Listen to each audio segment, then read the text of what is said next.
सोनाली मामा मु सोनाली मो मामार साना झियो मु होची मोनिशा मु होची मो मामार मझिया झियो मो मामार बड़ झियो सोना तीन जन बापा ये होची हम परिवार नमस्ते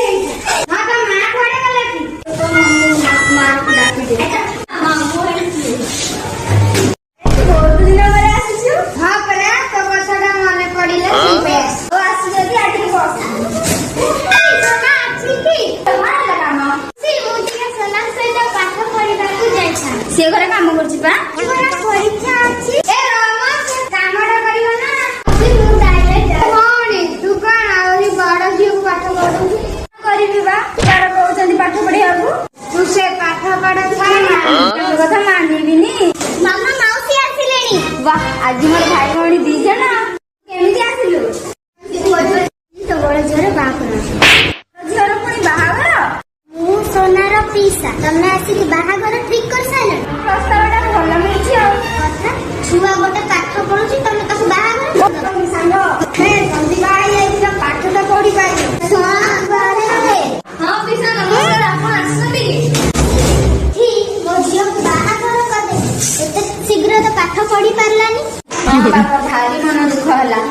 एबे सुनिली तमा एनी तीनटा झियो पाठ पढी तमा बड़ झियो पाठ पढिले ने मैट्रिक पास करिली परीक्षा देली त तमे रोम रोम भाइयों कौन करबी तीन झियो परा तू पुणी दबाव पड़िबो कि नहीं ए भूल केबे करानी जदी पाठ पढेइबा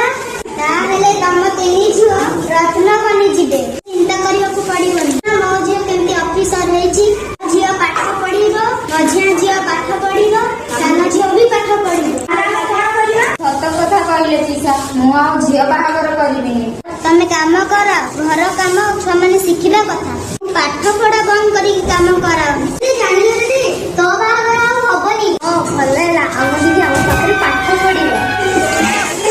मिला हम झियो जीवन ताको बेकार नष्ट करथिले झियो आग पाठ पढेबा तापर जाहब देखिले घरणी तम काम काटी हबो तो जाईकी मो कथा रखिया सांगो तू जाई तू सोना ना स्वामी थांदी हां करा की साटा तो बाहागर भाई तू एबे कोन करबी